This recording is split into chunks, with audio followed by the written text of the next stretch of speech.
أعوذ بالله من الشيطان الرجيم بسم الله الرحمن الرحيم رب اشرح لي صدري ويسر لي أمري واحلل عقدة من لساني يفقهوا قولي واجعل لي وزيرا من أهلي يا رب زدني علما يا رب زدني علما يا رب زدني علما السلام علیکم ورحمۃ اللہ وبرکاتہ۔ کیسے ہیں آپ سب؟ اللہ تعالیٰ آپ کو اپنے حفظ و امان میں رکھے، آپ کے لیے آسانیاں فراہم کرے اور میرے سننے والوں کو اللہ تعالیٰ داعی دین بنا دے۔ اس سے بہتر کوئی کام نہیں ہے۔ چلیں اپنے لیسن کو دیکھتے ہیں۔ پچھلے لیسن میں قیامت کے دن کفار اور مشرک لوگوں کے انجام کے بارے میں بتا دیا گیا کہ وہ جہنم میں ہمیشہ رہیں گے، اور پھر مومنوں کے بارے میں بتایا گیا کہ وہ قرآن کو دنیا اور آخرت میں بھلائی کا ذریعہ سمجھتے ہیں، تو ان کو خوشخبری سنا دی گئی کہ وہ جنت میں رہیں گے، اور کیا ہی عمدہ ٹھکانہ ہے جنت۔ آج ہم پڑھیں گے آیت نمبر 31 سورۃ النحل کی۔ جنات عدن، ہمیشگی کے باغات، یدخلونہا، وہ داخل ہوں گے اس میں، تجری، بہتی ہوں گی، من تحتہا الانہار، ان کے نیچے سے نہریں، لہم فیہا، ان کے لیے ان میں یا وہاں، ما یشاؤون، جو چاہیں گے موجود ہوگا، کذالک یجزی اللہ، اسی طرح جزا دیتا ہے اللہ المتقین، پرہیزگاروں کو۔ کتنی خوبصورت آیات آ رہی ہیں۔ جنت عدن، ہمیشہ رہنے والے باغات، کس لیے؟ مومنوں کے لیے۔ ہم نے پچھلی آیت میں پڑھا ہے نا، یہ ایسے باغات ہیں جو دائمی ہیں، یعنی ان میں رہنے والوں کو کبھی نکلنا نہ ہوگا۔ عدن کے معنی قیام اور ٹھہر جانے کے ہیں۔ وہ ان میں داخل ہوں گے، یعنی متقی اور مومن لوگ ان باغوں میں داخل ہوں گے۔ یہ جنت کی خوبصورتی اور آرام و سائش کی علامت ہے، جہاں ہر طرف کیا ہوگا؟ تازگی ہوگی، نعمتیں ہوں گی، اور ان میں وہ سب کچھ ہوگا جس کی مومن اور متقی لوگ تمنا کریں گے۔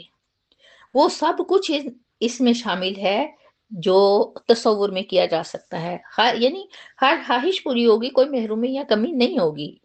ہمیں کیا چاہیے؟ ہر نعمت نا، تو پھر اللہ تعالیٰ کا ساتھ بھی ہے، تو اور کیا چاہیے؟ اللہ تعالیٰ فرماتے ہیں کہ نیک لوگوں کو ہم اسی طرح بدلہ دیتے ہیں۔ یہ اس بات کا اعلان ہے کہ یہ انعام ان لوگوں کے لیے ہے جو دنیا میں ڈر کر اللہ کی خاطر زندگی گزارتے ہیں۔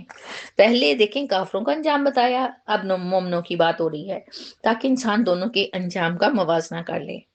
دیکھیں ہم یہ بات اچھے سے جان گئے ہیں کہ دنیا کی نعمتیں عارضی ہیں، کبھی مل گئی تو کبھی ناشکری کے نتیجے میں چھین گئی، لیکن جنت عدن کی نعمتیں تو ہمیشہ کے لیے ہیں نا۔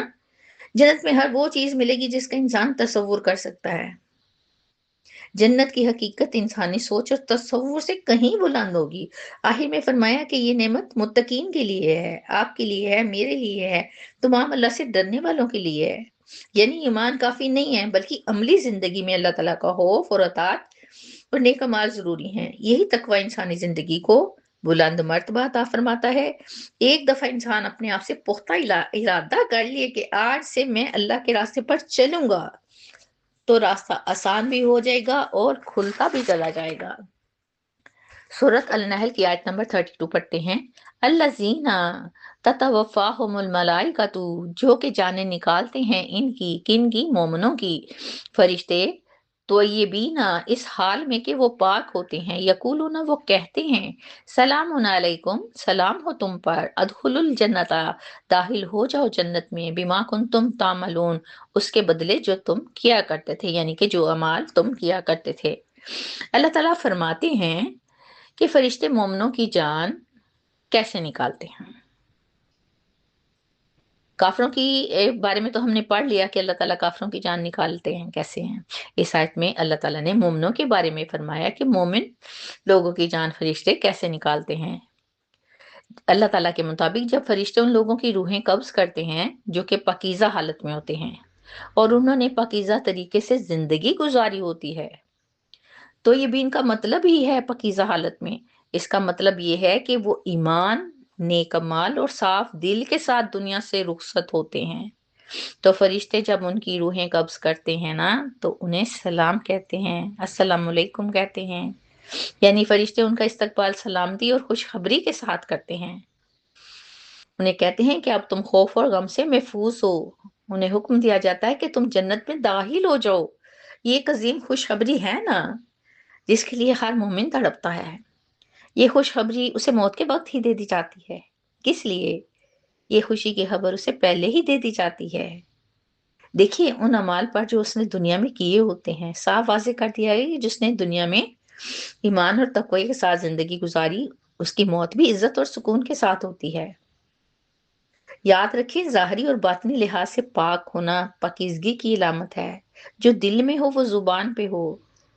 ان لوگوں کے عقائد بھی درست ہوتے ہیں، اعمال بھی نیک ہوتے ہیں۔ موت کے فرشتوں کا السلام علیکم کہنا اس بات کی علامت ہے کہ اب ان کے لیے کوئی خوف یا عذاب یا پریشانی نہیں ہے، بلکہ ان کے لیے کامیابی اور راحت کا آغاز ہو رہا ہے۔ دیکھیں کتنی بڑی خوش قسمتی ہے کہ موت کے وقت ہی جنت کی خبر دے دی جائے، اور اس کا لطف برزخ سے ہی شروع ہو جاتا ہے۔ آخر میں واضح کر دیا گیا کہ یہ سب ان کے نیک اعمال کا نتیجہ ہے۔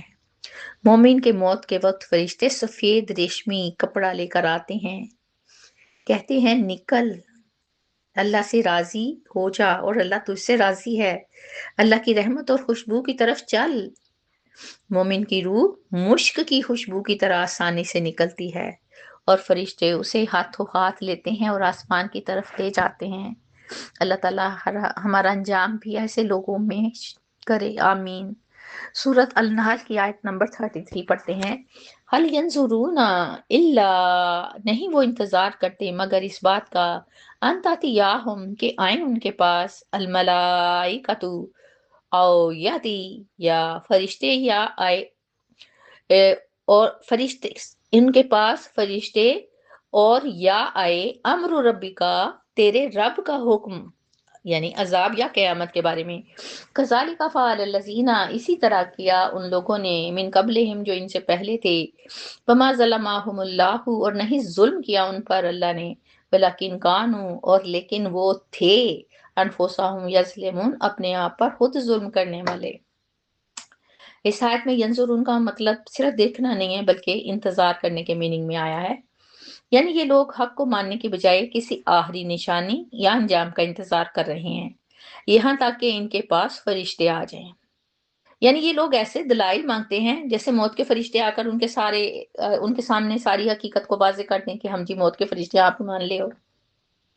ایسا نہیں ہے، حالانکہ اس وقت کا ایمان تو آپ کو پتہ ہے قبول ہی نہیں ہوتا۔ اسی طرح فرعون نے بھی کیا تھا، یاد ہے نا، آخری وقت میں بولا تھا، اے دنیا کے رب میں ایمان لایا تم پر، لیکن یہ ایمان تو قابل قبول ہے ہی نہیں۔ اللہ تعالیٰ فرماتے ہیں کہ پھر یہ لوگ اس بات کے انتظار کر رہے ہیں کہ آپ کا رب فیصلہ کر دے، یعنی فیصلہ کرنا عذاب آنے کے مترادف ہے۔ اس سے مراد اللہ تعالیٰ کا آخری فیصلہ ہے، اور حکم یا فیصلہ عذاب آنے کے لیے ہی بولا جاتا ہے۔ گویا یہ لوگ ہدایت کو قبول کرنے کی بجائے اپنے آخری انجام کا انتظار کر رہے ہیں۔ اللہ تعالیٰ فرماتے ہیں کہ ان لوگوں سے پہلے بھی جو، یعنی کہ انہی کی طرح تھے وہ لوگ بھی جو ان سے پہلے تھے، مطلب پہلی قوموں کے لوگ، پچھلی قوموں میں بھی ایسی ہی ہٹ درمی اور ضد تھی۔ اللہ تعالیٰ کسی پر ظلم کرنے والے نہیں ہیں، یہ انسان ہی ہیں کہ اپنی کرتوتوں کی وجہ سے باعث عذاب ٹھہرتے ہیں۔ اللہ تعالیٰ فرماتے ہیں مجھے کیا پڑی ہے کہ میں تم پر ظلم کروں، یہ تمہارے ہی اپنے اعمال ہیں جو تم عذاب کا شکار ہوتے ہو۔ پچھلی قوموں نے بھی اپنے ہاتھوں خود پر ظلم کیا۔ اصل بات یہ ہے کہ انسان خود اپنی ضد، تکبر اور انکار کی وجہ سے اپنے اوپر خود ظلم کرتا ہے۔ لیکن قرآن پاک بار بار بتاتا ہے کہ اللہ تعالیٰ کی طرف سے ہدایت پوری طرح واضح کر دی جاتی ہے، اس کے بعد ایمان لانا انسان کی اپنی ذمہ داری ہے۔ یہ لوگ سچائی کو ماننے کے لیے تیار ہی نہیں ہوتے، اس لیے غیر ضروری مطالبات کرتے ہیں، حالانکہ ایمان کا اصل تقاضا تو یہی ہے نا کہ انسان دلیل اور فہم کی بنیاد پر مانے، نہ کہ زبردستی اور عذاب کو دیکھ کر۔ تو ایسا تو ہو ہی نہیں نہ سکتا۔ اللہ تعالیٰ غفور الرحیم ہے۔ اللہ تعالیٰ فرماتے ہیں تم انسان ہو، تم غلطیاں کرو گے، تم سے غلطیاں ہوں گی، ایک سادہ سا علاج ہے، میرے آگے رجوع کرو، مجھ سے معافی مانگو، دور گناہ ہونے ہی ہیں، غلطیاں ہونی ہی ہیں، کبھی شعوری طور پر کبھی لا شعوری طور پر، تو اس میں اللہ تعالیٰ سے رجوع کریں۔ اللہ تعالیٰ معاف فرمانے والے ہیں۔ اللہ تعالیٰ ہمارے گناہوں کے باوجود ہمیں سب کچھ عطا کرتے ہیں۔ کوشش کریں اللہ تعالیٰ کی ذات کو سمجھے، اللہ تعالیٰ سے بڑھ کے کوئی ہمدرد نہیں ہے۔ اسی کے ساتھ میں آپ سے اجازت چاہتی ہوں، ہنستے رہیے، بستے رہیے، خوش رہیے، آباد رہیے، اللہ کی امان میں رہیے، انشاءاللہ پھر ملیں گے، تب تک کے لیے اللہ حافظ۔